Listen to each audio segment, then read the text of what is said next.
Baik, kita mulai saja dengan membaca Bismillahirrahmanirrahim. Assalamualaikum warahmatullahi wabarakatuh. Waalaikumsalam warahmatullahi wabarakatuh. Waalaikumsalam warahmatullahi wabarakatuh.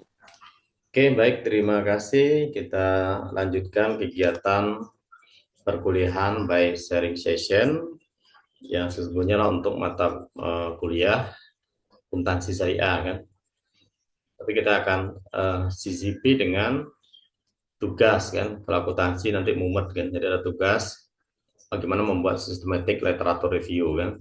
Di awal kita juga sudah memberikan materi secara umum tentang akuntansi syariah. Jadi akuntansi syariah itu bicaranya adalah pada standar kan. Jadi adalah akuntansi lanjutan. Ada standar PSAK, pernyataan standar akuntansi keuangan yang sudah diperbaharui dengan nomornya. Kalau dulu adalah 101. Jadi kalau dulu PSAK untuk syariah itu mulainya 101. Nah, kalau sekarang sudah diseragamkan mulainya adalah 401 ya.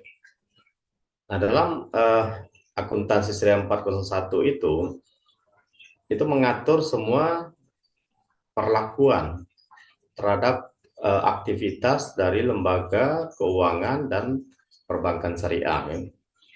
Nah, kita mulai dengan PSAK 402 ya. Kenapa enggak 401? Karena 401 itu adalah penyajian laporan keuangan.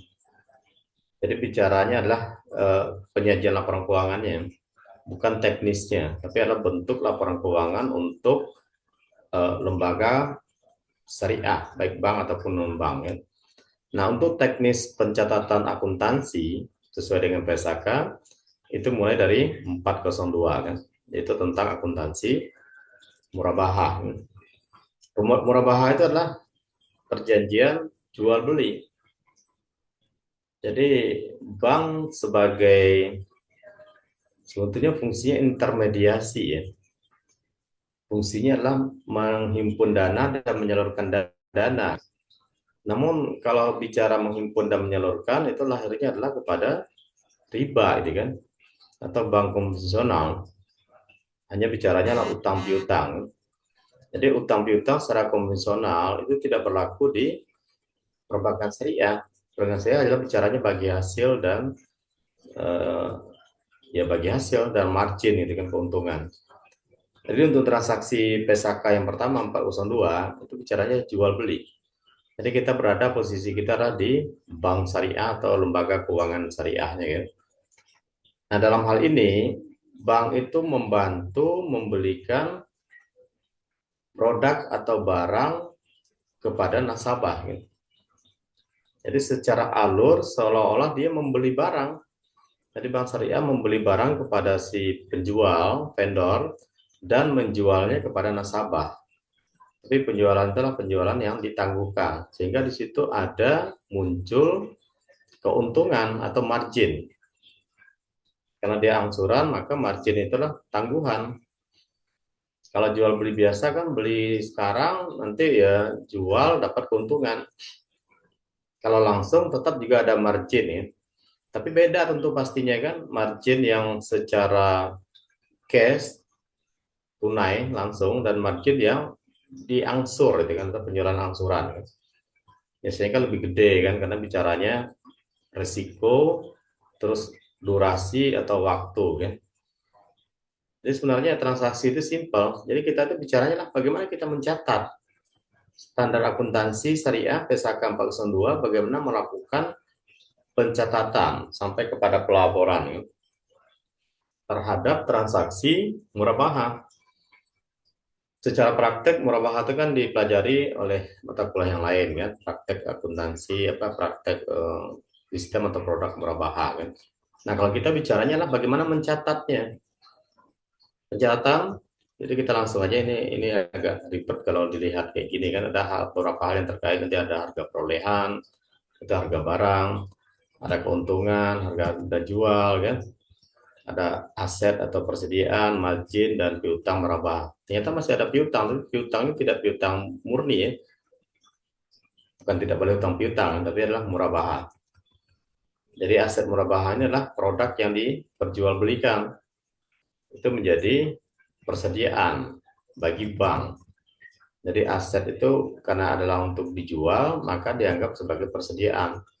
Walaupun sebenarnya nggak dipindahin ke bank, itu kan hanya secara administrasi kan, tidak ada. Kita mau beli mobil, terus mobilnya kita ambil ke bank, enggak kan? Tapi kita wakalahkan ke dealer. Ini kita abaikan, karena ini bikin ribet nih kalau ada diskon kan. Diskon itulah potongan pembelian. Ini kita abaikan. Nah, kalau bicara diskon, itu agak ribet. Kita harus paham juga konsep akuntansinya kan. Jadi diskon itu boleh diabaikan, boleh dianggap ya. Jadi diskon itu adalah diskon yang diberikan oleh penjual kepada bank ya. Misalnya sebagai contoh ya, ada tanggal 15 November, bank membeli mobil dengan harga 250, terus dapat diskon kan. Jadi perlakuan diskon itu ada dua macam lagi, banyak perlakuannya kan. Jadi diskon itu ada diakui sebelum akad, tapi ini jarang. Biasa diskon itu akan dapat setelah akad kan. Sini, akad itu nanti diperjanjikan. Kalau dapat diskon nanti apakah itu menjadi hak pembeli? Pembeli adalah nasabah atau hak penjual. Kalau hak penjual menjadi dia keuntungan, dia margin kan. Karena dikasih diskon maka bank itu dapat keuntungan murabahah. Tapi kalau hak pembeli itu akan mengurangi piutang atau utangnya si pembeli kan, piutangnya si bank kan. Jadi tidak terlalu kita fokuskan di situ ya, sebagai contoh aja. Oke, ini ada harga mobilnya 250 juta, dapat diskon 10 juta. Berarti sebenarnya harga itu adalah 240 kalau sebelum akad. Ya, kalau sebelum akad ya udah langsung potong. Jadi harganya sebenarnya adalah harga mobil itu 240 gitu kan, kita akui 240. Kalau terjadinya sebelum akad murabahah. Gimana nyatanya kalau sebelum akad? Ya gitu aja. Kenapa persediaannya adalah mobil yang dibeli harga 250 kan? Ini hanya muter-muter aja kan, atau bisa langsung. Ini accounting pure ini kan, accounting murni. Jadi kalau mau cepat gini, tapi kalau alurnya gini, kita akui persediaan, kita kurangin, kita akui kas keluar, kita akui kas masuk. Tapi bisa disimpulkan langsung gini. Persediaan murabahah, ini bank yang nyata deh, kas keluar kan, kas sebelah kredit. Karena pakainya belinya pakai kas nih bank, bukan bank kredit lagi ya repot gitu kan. Bank udah kredit, ya ujung-ujungnya ya dealer kan nggak mau sistem bagi hasil kan. Nah kalau setelah diskon, setelah diperjanjikan, ini ribet, ini nggak usah lah dipikirkan. Yang saya cerita tadi kan, ada bicara kasnya, piutangnya, nanti piutang nasabah menjadi berkurang. Intinya kalau ini hak si pembeli ya, kalau hak pembeli dia tetap piutangnya nanti 240 gitu kan, karena dikurangi ini 250 kurangin 10 ini kan. Oke, kenapa kasnya kredit? Kan ini adalah membayar, bank membayar untuk persediaan murabahah tadi kan. Ini kalau akad, setelah akad ya. Kalau diperjanjikan tadi itu kita abaikan. Kita langsung ke pengakuannya kan. Ini kita abaikan, ini juga ribet juga, terjadi penurunan harga, nilainya disesuaikan kan. Biasanya kalau bank sih nggak mau ribet, secara teori memang kayak gitu. Jika terjadi penurunan harga bisa 240 ya, karena dia ada rentan waktu antara penyerahan dengan pembelian tadi kan, ternyata harganya berubah gitu kan. Padahal disepakati udah 240 gitu kan. Nah, itu juga diakuin kayak tadi, ini kita abaikan kan. Oke, yang penting di sini. Yang penting itu bicaranya di sini kan. Ini transaksi tadi kan pembelian bank kepada dealer kan. Kalau sini adalah penjualan bank kepada nasabah. Kita ambil standarnya adalah 240 ya. Kenapa harga 240? Karena 240 lah harga beli yang sesungguhnya. Karena dapat diskon tadi kan. Nah, margin yang disepakati itu 120. Separuh ya. Jadi marginnya 50% gitu kan. Kayaknya kalau 50% itu 5 tahun itu kreditnya. Bukan kredit ya, angsurannya. Kalau kredit nggak boleh di bank syariah gitu ya. Maka kewajiban yang harus dibayar oleh si nasabah itu 360 juta. Namanya lah piutang murabahah. Tapi ini kan belum dibayar oleh nasabah, baru akadnya, baru perjanjiannya, baru pengakuannya kan. Nah, PSAK 402 itu mengatur tentang pengakuan ini, berapa nilai yang harus diakui ya, sama pencatatan ini. Itu kan. Ya ribet-ribet dikit nggak apa-apa lah, dilihat aja kan. Pasti ya ribet ya, karena ini akuntansi lanjutan ya. Saya juga nggak terlalu menjelaskan konsep dasarnya kan. Jadi kalau harga perolehan 240 juta tambah margin, maka piutang yang harus dibayar oleh nasabah kepada bank itu 360 juta. Tapi secara angsuran. Kalau secara cash boleh nggak? Ya boleh, tapi kan ya belum cook apa itu kan. Bodoh itu nasabah yang apa nggak langsung ke dealer aja kan dapat 240 kan. Pasti ini perjanjiannya adalah angsuran. Makanya dia marginnya jadi gede kan. 360. Nah, pencatatannya gini. Ini kan perhitungannya. Pencatatan akuntansinya gini. Pada tanggal 16 bulan 11, 15 beli, 16 jual. Jadi jaraknya cuma 1 hari ya. Bank mengakui piutang murabahah. Ini loh duit yang harus dia akan terima gitu loh. Itu bahasanya kan. Terus bank juga mengakui keuntungan. Margin itulah keuntungan kan. Tapi baru tangguhan. Kenapa? Belum terrealisasi. Baru catat doang gitu kan. Kalau nasabahnya nggak bayar ya ini tangguhan nggak terrealisasi.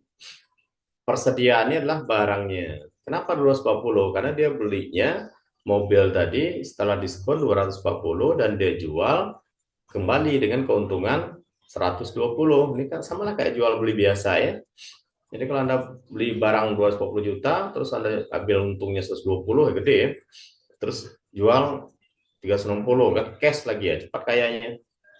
Kalau kredit tentu ya, angsuran ya yang kredit. Tentu ini berisiko ya, orang macet segala macam dan seterusnya kan. Oke, ini adalah pengakuan pada saat terjadi akad kan. Akad penyerahan barang. Diakui, you harus bayar 360 juta ya, tapi nanti disepakati periodenya berapa tahun gitu kan. Oke, untuk pengakuan margin, ini kan belum diakui nih. Ini baru tangguhan. Tangguhan itu belum boleh masuk ke dalam laba atau pendapatan dari bank. Belum bisa dia ngakui. Ini masih sebagai yang akan diterima ya. Masih berupa utang, belum terrealisasi ya. Nah, untuk pengakuan margin, itu ada aturan lagi. Apa aturannya? Ini boleh kita akui langsung pada saat penyerahan jika ya periodenya di bawah setahun, artinya resikonya kecil. Boleh kita akui langsung, karena kita meyakini cuman di bawah setahun angsurannya. Tapi kan ini jarang terjadi ya, ini cash lunak. Jadi kalau bahasa kitanya cash lunak.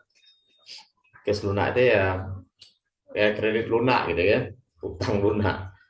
Jadi itu boleh bank ngakui langsung setahun kalau angsurannya ini tidak sampai setahun, 10 bulan atau maksimal 12 bulan kan. Karena risikonya kecil, pasti akan diterima gitu kan. Pasti keuntungannya akan dinikmati kan karena risiko kecil. Maka boleh diakui di awal. Nah, yang kedua, pengakuan keuntungan dalam periode penyerahan. Periode itu adalah jangka waktunya kan, bertahap. Bulan pertama dia ngangsur, akui keuntungan. Bulan kedua ngangsur, akui margin. Bulan tiga dan seterusnya kan. Biasanya mereka menerapkan ini. Makanya kalau flat, kalau istilahnya adalah flat ya. Maksudnya kalau ini fluktuatif nih. Bank syariah banyak gunakan fluktuatif atau flat. Orang bank tuh tahu deh. Kalau fluktuatif dia tuh seimbang gitu kan antara pokok dan margin kan. Tapi kalau flat dia biasanya gede dulu marginnya dia terima. Pokoknya pokok itu apa barangnya kan itu lebih kecil. makin tahun terakhir dibalik. Jadi biasanya mereka terapkan ini. Kemarin ada yang konsultasi juga ke saya gitu kan, Pak, gimana perubahannya ya? Boleh-boleh aja, karena OJK kan tidak melarang. Yang penting adalah eh, kebijakan atau eh, konsep kebijakan ya, atau apa namanya itu kan? Ya kebijakan. Kebijakan akuntansi itu harus konsisten gitu kan. Jadi metode yang kita gunakan itu tidak boleh pelin-pelan. Sekarang pakai metode ini, besok pakai metode itu nggak boleh. Kalau rubah ya rubah semua. Tapi jangka panjang 5 tahun itu boleh dievaluasi ya. Berarti ini sambil berjalan dia bayar angsur pokok dan margin. Maka bank ngakuin berapa pokok yang dia terima dari piutang ini dibagi nih. Ada pokok ini, ada keuntungan. Ini dalam prode. Nah ini lebih nekat lagi yang terakhir nih kan. Tapi jarang. Keuntungan itu baru diakui setelah lunas pokok. Ini jarang. Bang nggak mau ini. Ya kalau lunas, kalau nggak lunas ya susah. Sebenarnya itu diperlukan jika risikonya besar. Kalau ini cukup besar ini kan, cukup itu sedang ya. Kalau yang sangat berisiko, pastikan dulu apa namanya kan, piutangnya terlunasi, baru diakui marginnya. Jadi pengakuannya setelah lunas, pokoknya lunas ya. Jadi pokok dulu yang dibayar, terus baru pengakuan keuntungan. Ini jarang dipakai kan. Oke, dikit lagi. Nah, kita misalkan yang tadi, ini yang penerapan yang nomor 2 nih. Jadi yang misalnya angsuran 5 tahun kan, itu tinggal bagi aja. Pokoknya kan 48 gitu kan totalnya ya. Pokoknya kan ini ya. Ini marginnya ini nah. Pokok per tahunnya ini kan 240 kan, 240 bagi 5. Oke, 240 bagi 5 per tahunnya 48. Ini 120 marginnya juga bagi 5. Ini untuk setahun ya. Kalau per bulan bagi 12 lagi gitu kan. Makanya dapat 4 juta. Ini dapat 2 juta gitu kan. Karena bagi 12 kan. Jadi angsuran per bulan itu pokoknya 4 juta, marginnya 2 juta, sehingga totalnya 6 juta ya. Ini kalau yang fluktuatif sama tiap tahun dia presentasinya sama, bayar 6 juta ini ya alokasikan margin 2 juta, pokok 4 juta gitu kan. Nah, bagaimana cara mencatatnya? Ini kita bicara di bank gitu kan. Ya ini kita abaikan yang lain, yang gampang-gampang aja ya. Kalau ini kan ada yang jatuh tempo tapi belum dibayar gitu kan. Ini kita anggap dia disiplin nasabahnya. Maka pada saat angsuran pertama, ini perlakuannya. Kenapa kas debat? Karena bank terima. Berapa bank terima? 6 juta gitu kan. Oke, bank terima 6 juta, maka duit masuk di banknya 6 juta.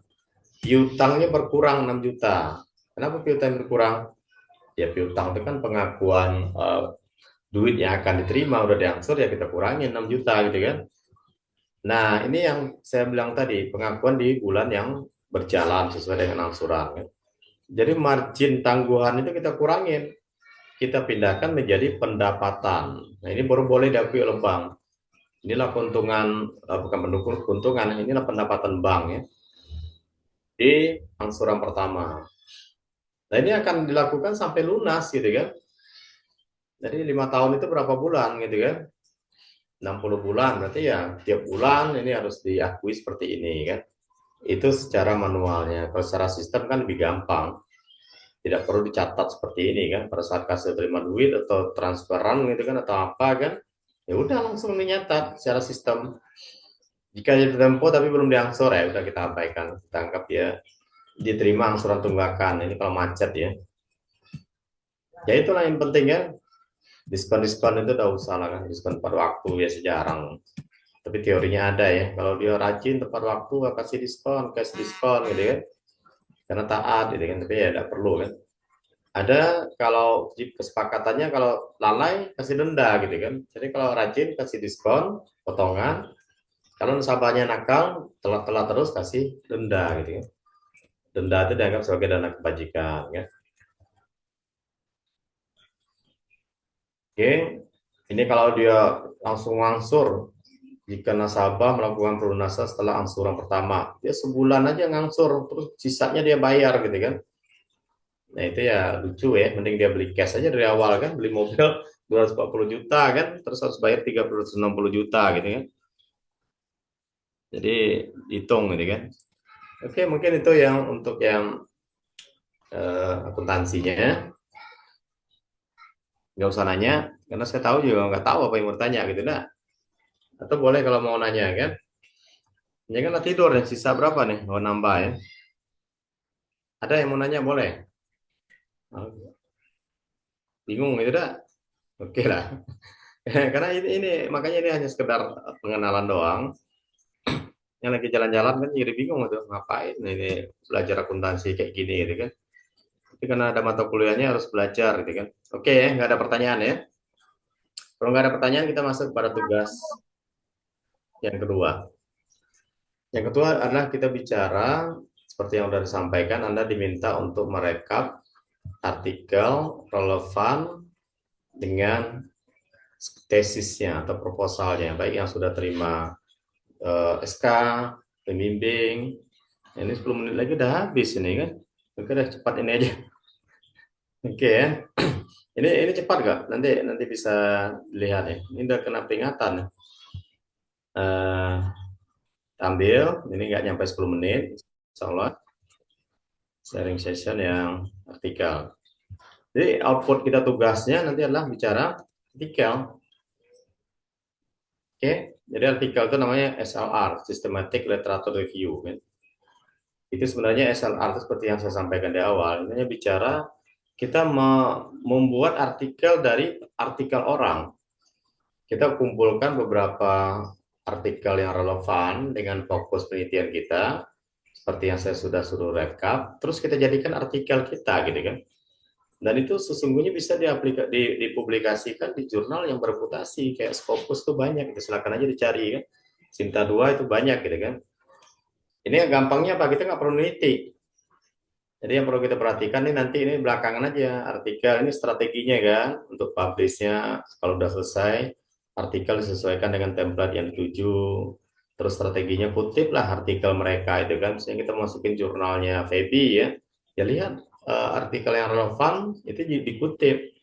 Kalau perlu lagi kutip juga bosnya gitu kan, biar dia senang terima gitu kan. Oke, kalau untuk judul sesuaikan. Ini hanya format, abstrak juga sesuaikan. Ya, abstrak sesuaikan. Nanti ini isi abstrak begitu kan, ada tujuan penelitian, metode, hasil, implikasi. Nah, yang perlu kita kaji di sini.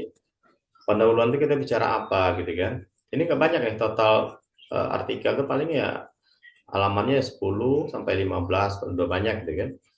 Jadi ini harus dipikirkan bagaimana membuat pendahuluan. Ada gambaran umum, penelitian, fokusnya, terus jelaskan variabel kalau kuantitatif ya. Kalau kuantitatif jelaskan variabel yang digunakan. Tapi kalau kualitatif yang kita review, yang kita kumpulkan atau apa namanya kan penelitian Anda pendekatannya kualitatif, maka konsep yang digunakan itu apa gitu kan. Fenomena gap itu untuk kualitatif dan kuantitatif itu sama gitu kan. Cuman untuk kuantitatif tambahi gap riset gitu kan. Ya, kayak belajar Metopen nah, atau desain proposal kemarin kan. Manfaatnya apa? Silakan kan. Penelitiannya apa, urgensinya juga disampaikan. Itu paling ya dua halaman nggak nyampe ya untuk pendahuluannya. Oke, nanti di catatannya rekap hasil penelitian itu rekap hasil penelitian itu artinya sebagai suplemen gitu kan. Tidak perlu semua dimasukkan dalam pembahasan ya. Nah, terus eh, jurnal itu biasanya artikel itu ada kajian literatur. Grand teori untuk kuantitatif, kalau kualitatif cukup konsep. Ya.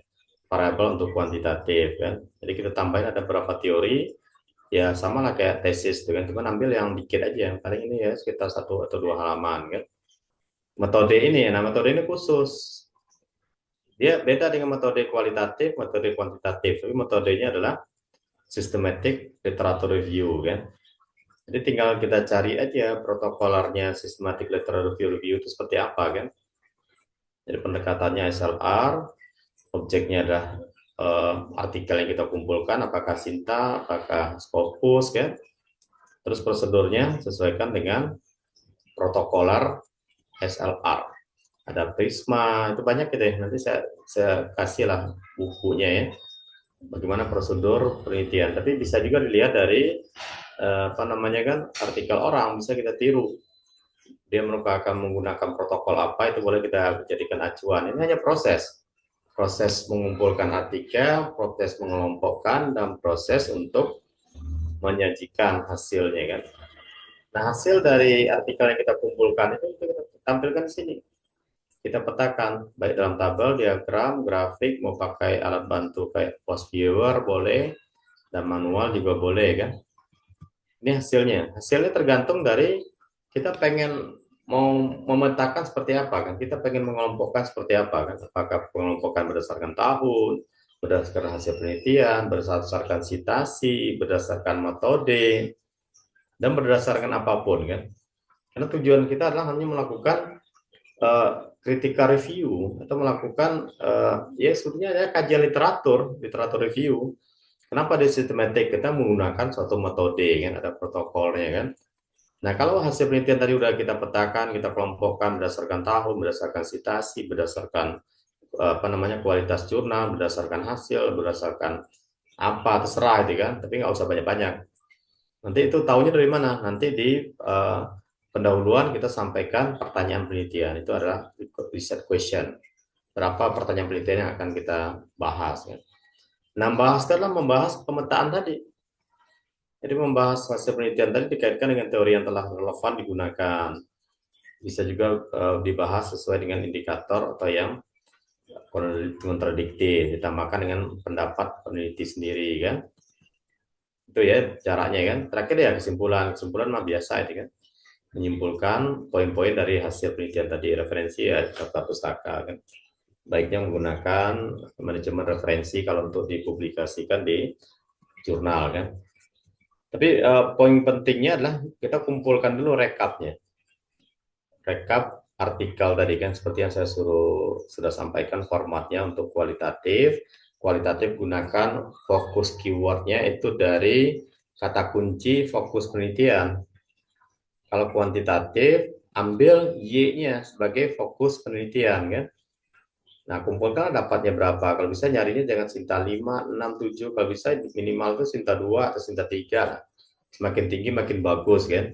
Tapi kalau Anda memetakan jurnalnya Sinta 5, Sinta 6, Sinta 4, OJS, nah itu orang nggak akan terima kalau pas kita mempublikasi ke jurnal yang bagus. Yang ngapain mereview artikel yang tidak bereputasi kan. Yang dikatakan bereputasi itu adalah kalau nasional lah Sinta 1 dan 2. Kalau internasional lah Scopus, Web of Science dan segala macam kan.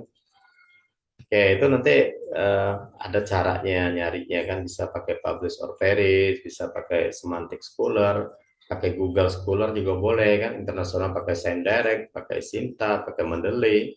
Itu sangat banyak sekali itu kan. Jadi silakan nanti ini dilakukan ya. Jadi step by step nanti saya pandu. Ini kan di awal begini loh bentuknya kan. Tapi dalam prosesnya di samping kita belajar akuntansi, ini step-stepnya akan kita bahas kembali. Kita baru berada pada step mengumpulkan artikel kan. Ya. Mengumpulkan artikel kan. Baru mengumpulkan artikel. Kalau artikel sudah terkumpul, nanti baru kita coba mendesain judulnya, terus apa namanya kan, pendahuluannya gimana caranya kan, metode ini seperti apa. Kalau metode mas standar itu kan, nanti saya berikan contohnya kan, dan seterusnya. Kenapa ini penting? Karena ini adalah bermanfaat untuk membantu tesis Anda gitu kan, dan membantu cara berpikir Anda, dan membantu pengayaan untuk memahami apa yang Anda teliti kan. Jadi kunci dari penelitian itu adalah semakin banyak kita membaca artikel, semakin banyak kita membaca teorinya, referensinya, maka kita akan menghasilkan kualitas dari outputnya. Outputnya adalah tesis itu sendiri, baik proposal sampai akhir kan, dan meningkatkan outcome-nya, cara berpikir kita benar gitu kan. Karena artikel itu adalah ruh atau daging dari suatu riset. Makanya bab 1 sampai bab 5 di tesis itu menjadi hanya 15 halaman di artikel. Tapi isinya adalah dagingnya semua, isinya sama ya. Pendahuluan itu adalah latar belakang masalah, teori itu bab 2, metode bab 3, hasil penelitian dan pembahasan bab 4, kesimpulan bab 5, sama aja kan. Cuma saripatinya mengerucut ke dalam bentuk artikel kan. Saya pikir nggak ada yang perlu dipertanyakan, karena deadline waktu juga lah nak habis kan. Mungkin itu aja yang bisa saya sampaikan pada sharing session perkuliahan ini. Mudah-mudahan ini bisa memberikan manfaat. Kalau ada yang tidak paham, boleh kita buka sharing session atau diskusi di WA group ya. Oke, kalau ada pertanyaan boleh. Kalau terputus nanti berarti selesai kan. Ada nggak yang mau nanya? Jadi indikator penilaian yaitu tadi, saya lebih banyak pada artikel. Nanti kalau diuji akuntansi, ya nanti gagal semua gitu kan. Kalau mau akuntansi diuji boleh kan, seperti yang tadi ya. Nah, putus.